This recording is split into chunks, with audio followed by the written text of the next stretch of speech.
दोस्तों नमस्कार, मैं हूं आर्किटेक्ट अशोक गोयल।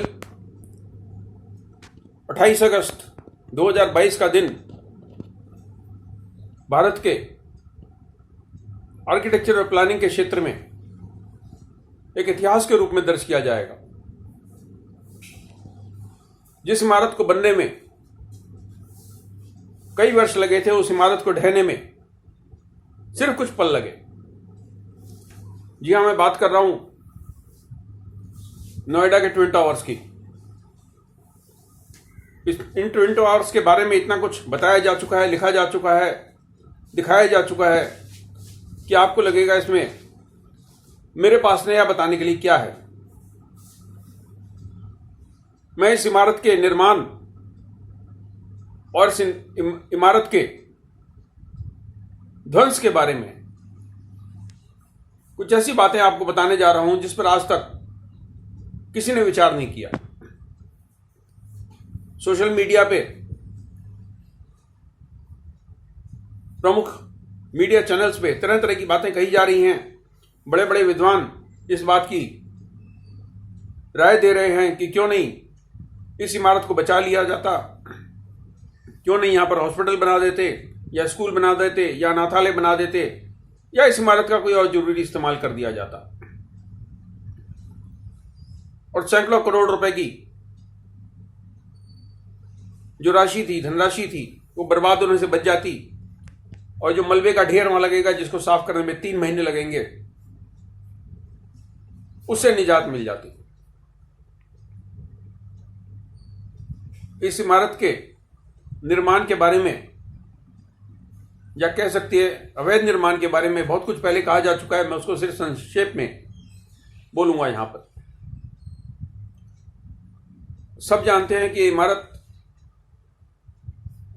जिस प्लॉट पर बनाई गई थी वो ग्रीन बेल्ट थी, उस पर निर्माण की इजाजत नहीं थी।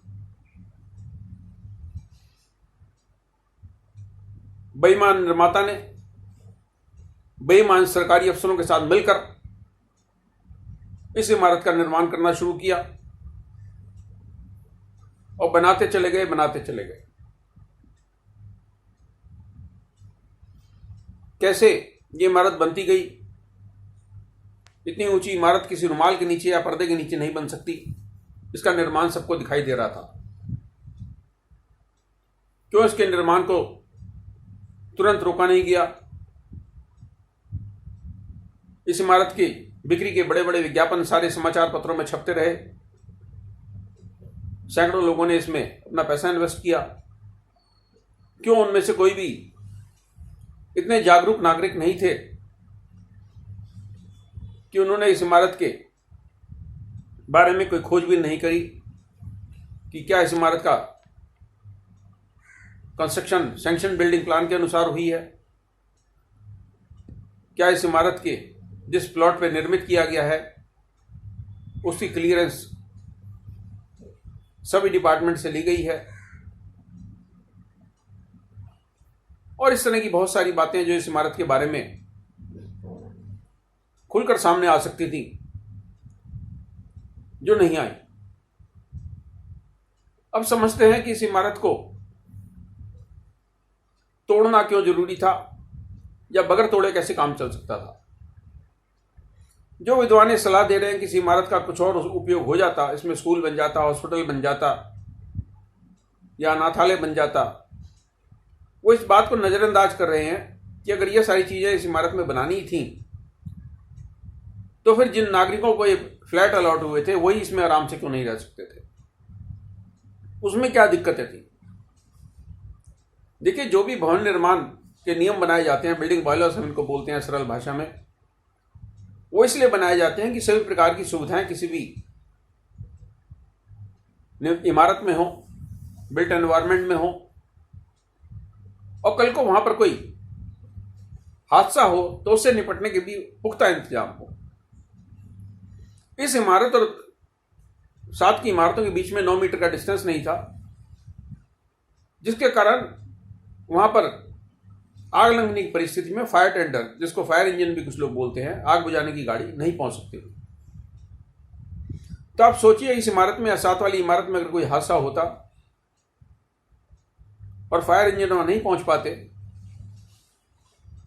तो जो जान माल की हानि होती, उसमें सबसे इंपॉर्टेंट चीज है जान, मनुष्य की जान। उसको हम रिवर्स नहीं कर सकते थे, हम मरे हुए आदमी को जिंदा नहीं कर सकते। और इस इमारत के कारण जो आसपास की इमारतें थी, उनकी जो हवा रोशनी रुकी, वो हम किसी भी प्रकार से ठीक नहीं कर सकते थे, क्योंकि इन इमारतों की छाया उन्हें साथ की इमारतों में पड़ रही है या पड़ रही थी, जिसके कारण हम उसको बदल नहीं सकते थे, उसकी हवा रोशनी को बहाल नहीं कर सकते थे। तो क्या हल था इसका? कुछ लोगों ने माननीय सुप्रीम कोर्ट में एक एप्लीकेशन भी लगाई थी कि यहां पर इस इमारत का कुछ और उपयोग कर दिया जाए, हॉस्पिटल या कुछ और इमारत का इस्तेमाल कर लिया जाए। और माननीय सर्वोच्च न्यायालय ने उनके ऊपर पेनल्टी इंपोज की थी कि अब जब ये मामला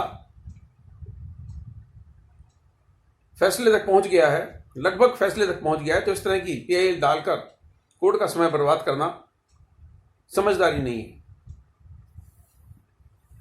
आदरणीय सुप्रीम कोर्ट के फैसले का सभी को सम्मान करना चाहिए।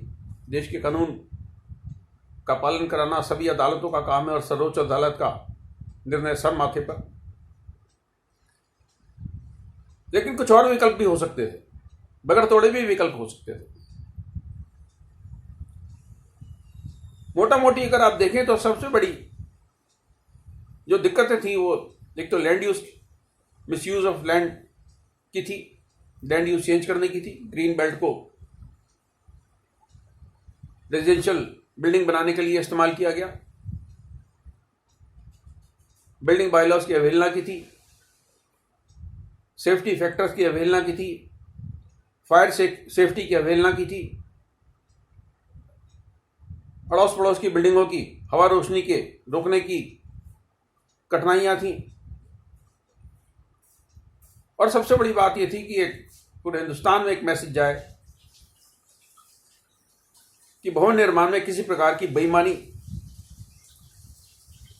बिल्डिंग बायलॉ से छेड़छाड़ बर्दाश्त नहीं की जाएगी। आइए इस पे आगे चलते हैं। अभी तक जिन लोगों ने उसमें पैसा निवेश किया था, जो फ्लैट ओनर्स थे, उनको किसी प्रकार का पूरा कंपनसेशन नहीं मिला है। सिर्फ कंपनसेशन के आश्वासन की बात हुई है।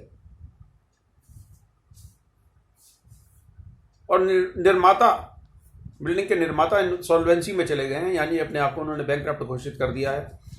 और इस सारी तकनीकी झमेलों के कारण ये सारा बोझ या तो बैंकों पर पड़ने वाला है जिन्होंने उनको लोन दिया था, यह मामला खटाई में पड़ सकता है। शायद फ्लैट ओनर्स को पूरा पैसा वापस ना मिल पाए या शायद कुछ भी वापस ना मिल पाए। बहरहाल जो आर्थिक पहलू है मैं उस पर गौर नहीं कर रहा। मैं आर्किटेक्चर पॉइंट ऑफ व्यू से बात करता हूं कि क्या इस इमारत को बचा सकते थे। इस इमारत को बनने से हम तब भी रोक सकते थे जब ये बन रही थी। देश भर में इंडियन इंस्टीट्यूट ऑफ आर्किटेक्ट के जगह जगह चैप्टर्स हैं, और मैं समझता हूं उत्तर प्रदेश में भी आर्किटेक्ट्स की एसोसिएशन अलग से ही बनी हुई है। उत्तर प्रदेश का चैप्टर भी है आर्किटेक्ट्स का। इस तरीके से उत्तर प्रदेश में इंजीनियर्स का चैप्टर भी होगा, इंजीनियर्स की एसोसिएशन भी होगी। और जब इस तरह के गगनचुंबी इमारतें बनती हैं तो सबकी निगाह में आती हैं। तो क्यों नहीं किसी आर्किटेक्ट्स की एसोसिएशन ने या इंडियन इंस्टीट्यूट ऑफ आर्किटेक्ट के चैप्टर ने इसमें अपने आप को इन्वॉल्व करा। और जब इसका निर्माण हो रहा था, जब कोई आरटीआई लगा के या अन्य तरीके से सूचनाएं एकत्र करके इस निर्माण को रोका, क्यों जिन 23-24 अधिकारियों ने जो इस निर्माण के सारे कांड में जिम्मेदार थे, उनकी संपत्तियां क्यों नहीं जब्त की गई, उन पर क्यों नहीं बुलडोजर चलाया गया?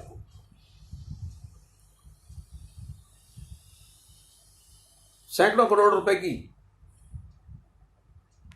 इमारत को मलबे के ढेर में बदल दिया गया, लेकिन जो लोग इसके लिए जिम्मेदार थे उनको मात्र कुछ जुर्माना और कुछ सजा देके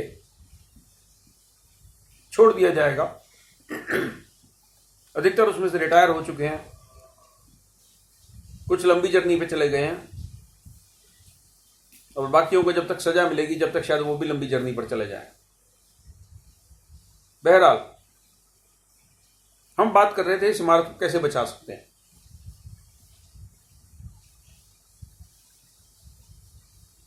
अगर स्ट्रक्चर ऑडिट इस इमारत का करा जाए और स्ट्रक्चर रूप से इमारत सुरक्षित मानी जाए तो इस इमारत को बचाने के उपाय थे। मुख्यतः क्या कठिनाई थी कि एक तो ग्रीन बेल्ट में है,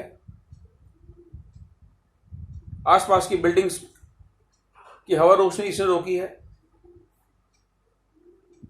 जरूरत से ज्यादा निर्माण किया गया है और फायर टेंडर जाने की वहां पर जगह नहीं है।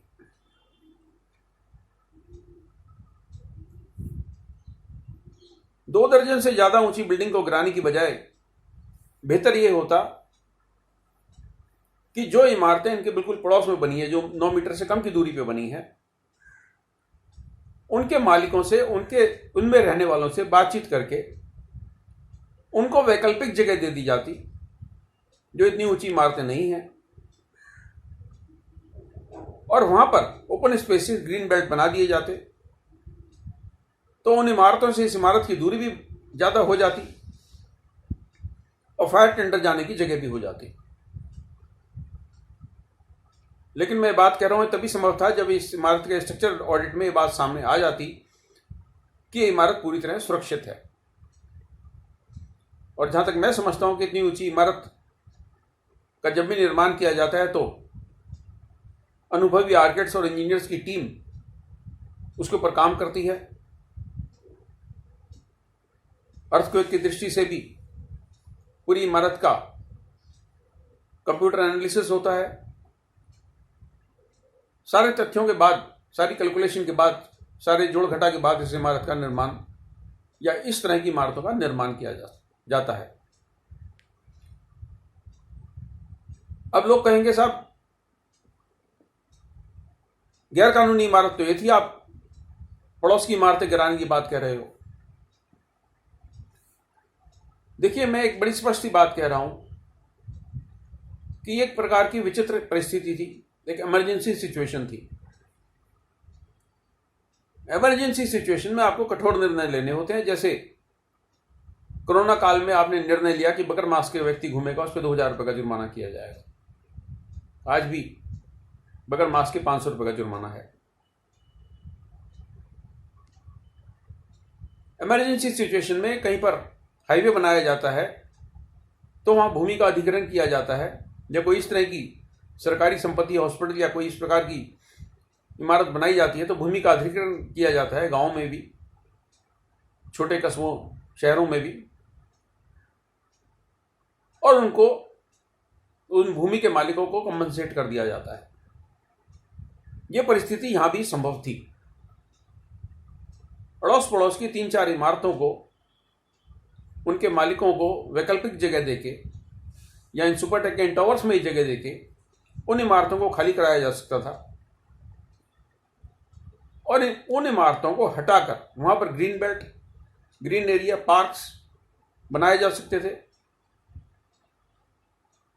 और इतनी दूर तक की 3 या 4 इमारतें हटा दी जाती जिसके कारण जो फायर सेफ्टी के मामले थे या अन्य प्रकार की सेफ्टी के मामले थे वो मामले सुलझ जाते।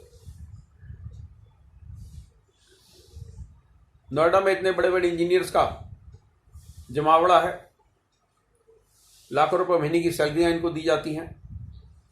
हमारे देश में इंडियन इंस्टीट्यूट ऑफ आर्किटेक्ट के विभिन्न चैप्टर्स हैं।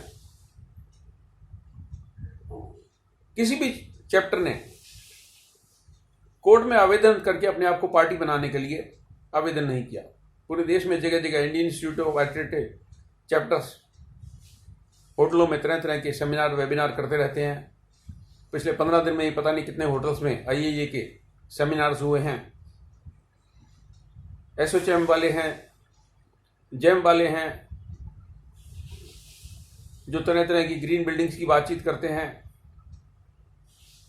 इंडियन ग्रीन बिल्डिंग कांग्रेस है और इस तरह की बहुत सारी संस्थाएं हैं जिनके पास तकनीकी ज्ञान भी है, मैन पावर भी है।